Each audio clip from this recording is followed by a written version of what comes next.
Your time is coming, my friend. Keep the faith. But Jake, you don't understand. My life is more difficult than everybody else's. It's been arduous. I've been working extraordinarily difficult, very diligently, for so long. My friends, my family, other people, they've passed me up in success, in accolades. I've been working harder than them, diligently, over an extended period of time. My blessings have passed me up. It's not fair. You don't understand. My life's harder than everybody else's. It's just not true. You got to keep the faith. You see, I am familiar, all too familiar, with a tedious, persistent, disciplined pursuit of your potential, with little to no fruit being shown from all the work and escapades that you're consistently doing. 7.5 years, you'll have a high, you'll experience a breakthrough, it'll be profound, praising God, yes, finally happened, and then a little too early, a little too late, that breakthrough walks away, goes away, falls back, crumbles, you built your house on sand, you go back to ground zero. What the heck? God, why have you forsaken me? I'm all too familiar. But your time is coming. Sometimes you experience these pullbacks because God is protecting you, because you are not yet the type of individual in personal character that can hold and sustain the blessings that are ordained over your life. Okay? Understand your time is coming. You just have to stay in faith. I love what Steve Harvey says, right? The day you pray for something, you ask for it. God packs it up, he ships it to you that day. But the key is he never tells you the day the package is going to arrive. And with that, you've got to stay on Faith Street, right? We're following an analogy here. You've got to stay on Faith Street because he doesn't deliver to I don't see how Boulevard, okay? So stay in faith. Stop buying into the fear, okay? We could talk about a bunch of stories in the Bible, right? We could delve into the story of Job, right? Job, he had everything. And Satan said, hey, God, I bet I can get him to turn his face from you. I bet I can get him to curse you. Let me take all of his stuff. Let me take his wife. Let me take his sons. Let me get rid of all of his abundance. Kill his crops. Take all his wealth. Let's make him deathly ill. Give him sickness. God said, you can do whatever you want. Don't kill him. You can do anything but kill him, but you'll never get him to turn his face from me because he's my faithful, humble servant. And Satan said, bet.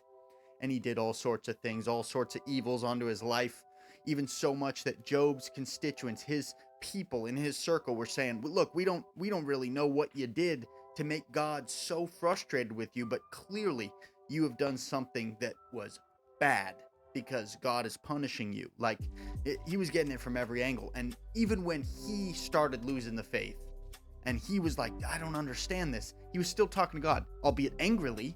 God, why? I don't understand why this is happening to me, but I understand it. It may be part of your plan. It may be part of the design for my life that you've put on me, right? He never turned his face from him, even in anger. God gave him everything back, tenfold. Doesn't say tenfold in the Bible, twofold. Okay, doubled. He doubled it. Let's talk about the book of Jonah, story of Jonah. Okay, God told him, there's these guys, the Ninevites, they are not walking in righteousness. In fact, you know what? I'm so upset up here that I'm going to smite the whole place. And I need you, my messenger, my humble servant, to go ahead and go tell them. I am angry, furious at their behaviors or their actions, how they're living unjustly, right? In lust and all this depravity. I'm going to smite them. Tell them I'm going to smite them if they don't change their ways. And Jonah said, I don't really like those guys anyways. And, I don't want to be the one. I don't want to deliver the message. I don't want to be the bearer of bad news guy, because then, they either don't listen to me and I'm scorned and laughed at, and then you smite them anyways, or they do listen to me, they change their ways, they don't get smited, and then I look like just some crazy loony that was just bearing on about some random stuff that never even happened. So I'm not gonna play that game, God. Hey, I know you want me to do that. I'm just not gonna do that. So I'm gonna go do something else. Gets on a boat to flee to Tarshish. Okay, massive storm. Okay, and they come to find that Jonah has disobeyed God's direct orders over his life. They throw him off. They say, we're not all going to lose our lives because of your stupid mistake trying to disobey God. Get off the boat. They throw him over. And he gets swallowed up by a fish. Big fish. Doesn't say it's a whale. It's just a big fish. Okay? And what happens? 3 days, 3 nights. He's in this big fish. Thinks he's going to die, whatever. He gets spit up onto dry land. He didn't die. Where did he get spit up? On the shore of Nineveh, right? God is so funny. He said, look, I don't care if you don't want to follow the plans and direction that I have set out for your life. You're going to do it anyways, regardless of whether you want to or not. So I'm going to give you another opportunity to make the right choice. Here you are, hand delivered, signed, sealed, and delivered, right? There you got Jonah. Let's talk about Joseph, right? Not Joseph, Jesus's father, right? On earth, but Joseph in the Technicolor coat, right? He was gifted with dreams and visions, and he started talking about those dreams and visions to people in his familial unit, right? And sometimes you shouldn't be speaking about the dreams and visions God has bestowed in your mind and blessed on your life, preordained for you, to some people, because some of those people might be vengeful spirits. They might not be so happy that, hey, this person's got a blessing, they got an anointing on their life. I didn't get anything like that. I don't like this person anymore. And guess what? They made a plan. His own family, his brothers, made a plan to kill him. They didn't actually successfully kill him, but what they did was they threw him in a pit, hoping he'd die. He didn't die, and he was then brought into slavery. Potiphar's house. He was rescued into slavery, brought into a foreign land. He didn't speak the language, complete astray. He's totally out of his comfort zone, yet still found himself blessed. And through his abilities to interpret, decipher dreams, he actually ended up becoming second in command and ended up fulfilling those visions that he had, that God had blessed him with, regardless of his failures of sharing things he wasn't supposed to talk about early on. The best time to kill a dream is when it's still a seed, right? And so you probably shouldn't be spazzing off all that information about it when it's still an inkling, a thought, an idea, a seed, right? Because you can get evil spirits, wandering eyes to try and throw a little knife in your plan. But guess what? If it's preordained, it's God's plan, it's God's vision for you, there's nothing really you can mess up about it. You might be able to delay it a little bit, but it's still going to come to pass, okay? And honestly, the trials and tribulations that come about because of your own missteps are actually like blessings, because that just builds your character even more. So is that even really a bad story? Not really. It's kind of fantastic. It all came to pass. He just had to get refined by the forge and the fire and the trials and the tribulations first a little bit. Why am I talking about a bunch of biblical stories, okay? Your time is coming. Your time is coming. You woke up today. You are still up. You're still Adam. You're still doing it.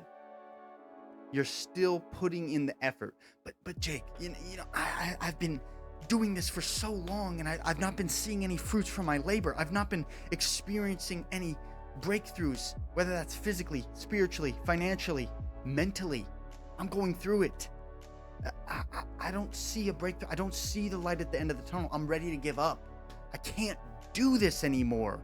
There's no point in any of this. No matter what I try to do, I never get through. I never make it. I mean, it's always on the horizon, the success horizon, right? When I get this, when I get X, I'll be happy, right? It's a trap.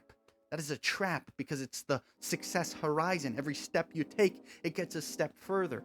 You'll never get there. You're setting yourself up to be in a constant, perpetual state of anxiety and lack, right? It's a trap by the devil himself. The success horizon. It's a losing formula. When I get X, I'll be happy. No. You are doing it. You are in the process. You are in the doing. You want to get your health in order, right?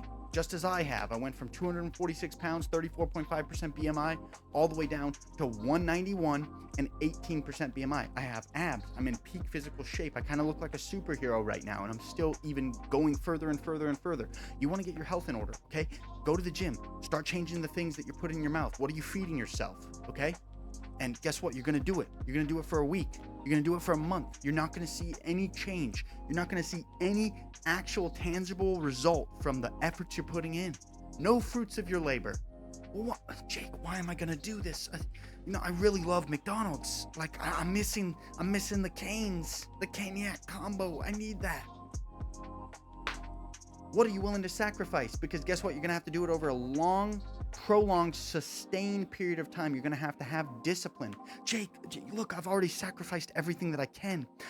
I want to get my finances in order. I started this business, right? Okay. What are you feeding your mind? Not your mouth, but your mind, because feeding is a multifaceted thing, right? Are you sitting here? Are you spending a couple hours a day after your slave ship, your job, you're just over broke? Are you spending a couple hours a day to veg and unlock and unwind? Well, I'm really tired out from my day. It was a really stressful day at work, so I need to veg out in front of Netflix for 3 hours to just decompress before I go to sleep, and I do it all over again on the next day. Okay?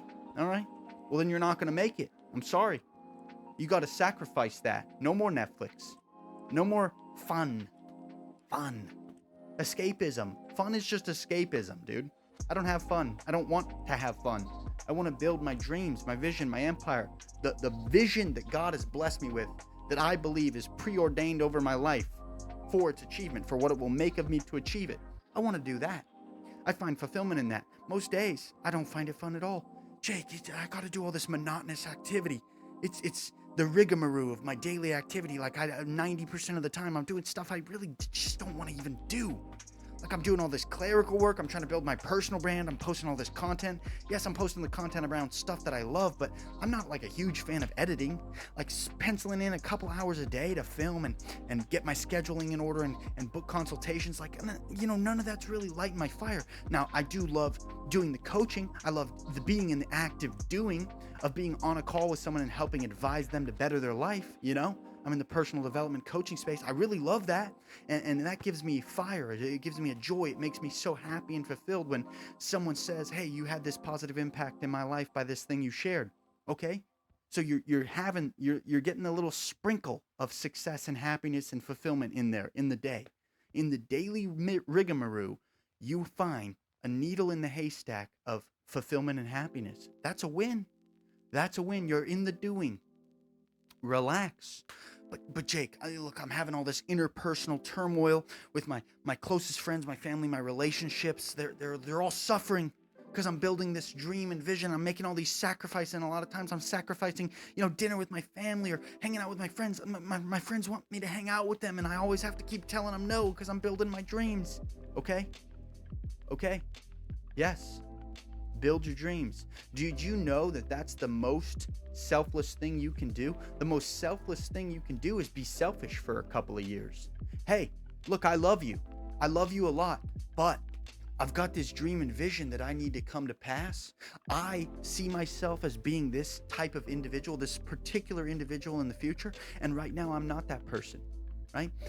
I have these aspirations to take care of my people in a way that currently financially I don't have the means to be able to do it. So I got to pull back a little bit, and I got to invest in me. I got to be a little selfish with my greatest asset that I have, which is my time. I got to be selfish for a little bit. I got to tell you no.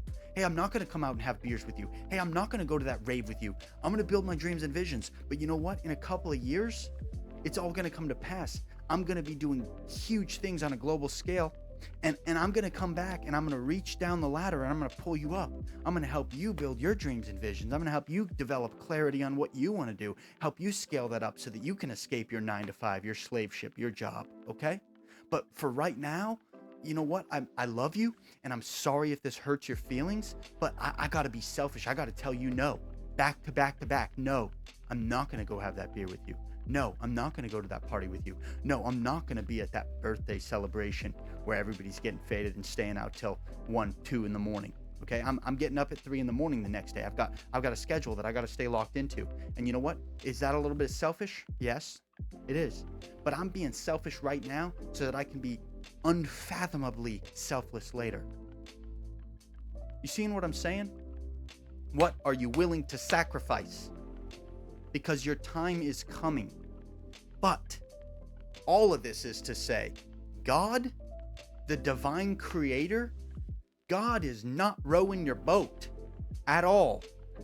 Nowhere in the Bible does it say he's going to row the boat, okay? He's going to steer the boat. God will give you the vision. He'll say, this is where you're going. This is what you're going to accomplish in your life. You think if you get a vision and you get a plan, you have these thoughts and go, I want to do and be, and I want this. And then you just sit on your couch, veg out, watch Netflix and eat potato chips. You think you're going to get there? Do you think God's just going to magically snap his fingers up in heaven and boom, everything's going to plop into your life and you're going to be living in this entirely new, redefined reality of your dreams and visions? Is that how it's going to happen? Because a lot of the dejectors of the universal laws and the law of attraction, the law of causation, the law of polarity, the law of cause and effect, okay? A lot of people are like, well, you just think you're going to just think yourself happily have happy thoughts and think yourself into a new reality. Nope. I think I'm going to believe faithfully. I'm going to have positive energy towards my goals and dreams, and I'm going to work hard for a long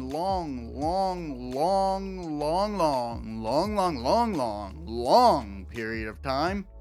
I'm going to work like it's all up to me, have faith and trust like it's all up to God, and I'm just going to be grateful in the fulfillment of the doing every day.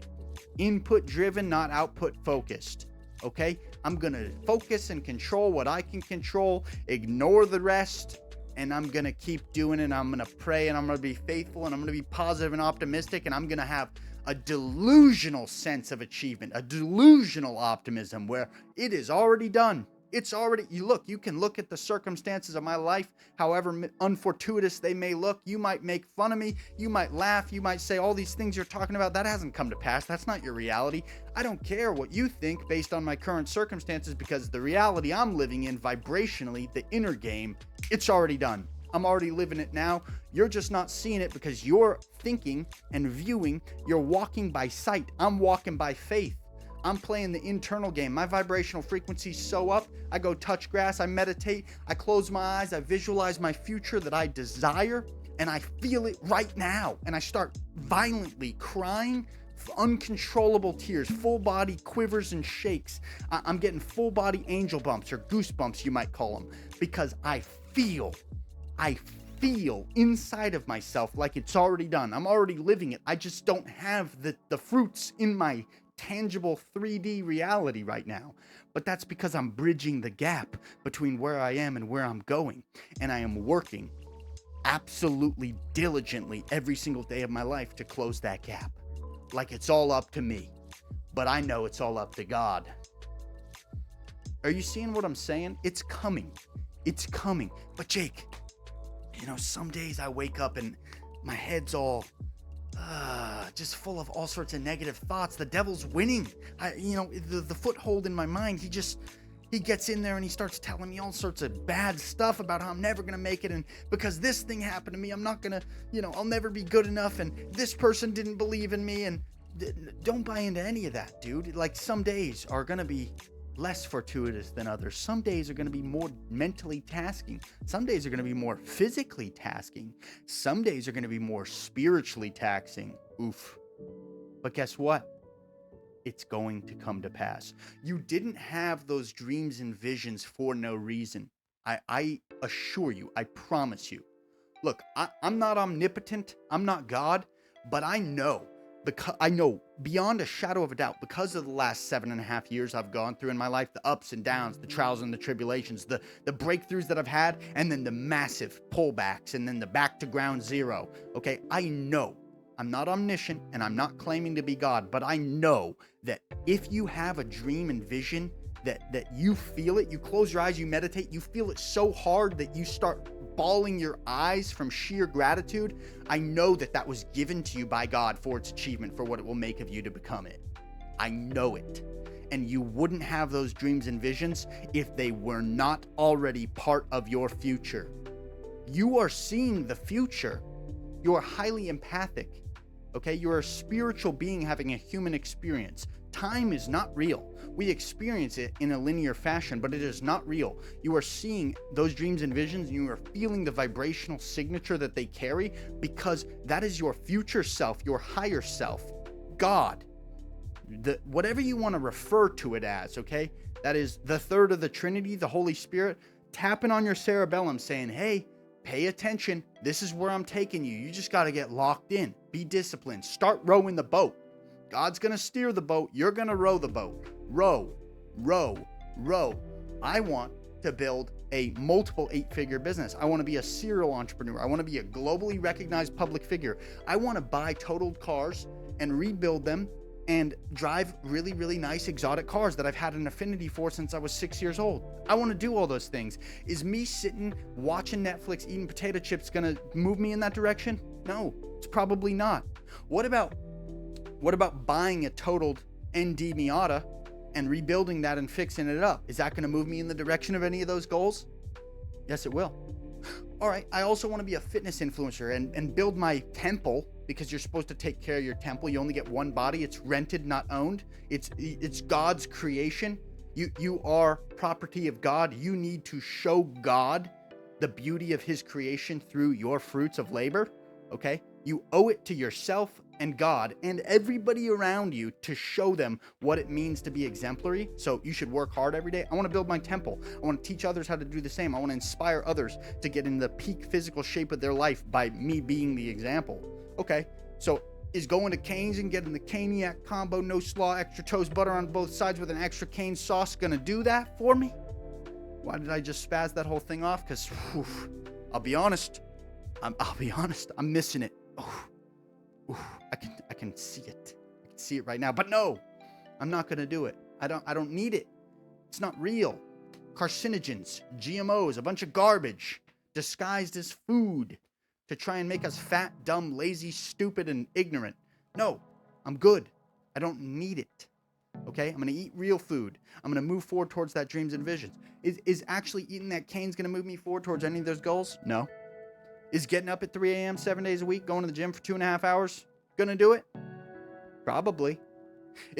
Of the two, one's going to be a clear winner over the other. One's going to move me a little bit closer, a little bit closer, a little bit closer, consistent, persistent, disciplined pursuit of my potential, and one's going the other way.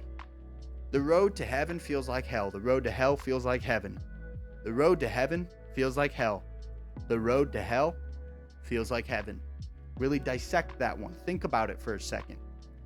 Your time is coming. I don't care. I don't care what it looks like, what your current circumstances are telling you. I don't care. You shouldn't either. If anything, your current circumstances are only an indicator of whether or not you're going in the right direction. And to be honest, this is going to sound very counterintuitive, but when you are approaching and continually facing roadblock after roadblock after roadblock, trial, tribulation, a little bit of fruitfulness, trial, tribulation, big pullback. You know, you're getting a no, continual no, knocking on the door, no, all right? That is actually, you think that that's like a sign of failure and it's like, oh, this isn't working. No, that's actually a confirmation you're going the right way. Think about it that way and watch where you get to. Your time is coming. I'm telling you. This is not a hopium. This is not a motivational speech thing. This is a fact. This is a spiritual fact. Your time is coming. It's not coming if you don't stay the path. If you quit now and you turn around and you say it was all too difficult, I'm giving up, I'm done, it's not going to happen. But if you stay disciplined, if you stay persistent, if you stay consistent, persistent, consistent, disciplined, it is inevitable. Your time is coming, my friend. Stay disciplined. Stay the path. Don't give up. It's always darkest before the dawn. Your time is coming. I love you. I'll see you later.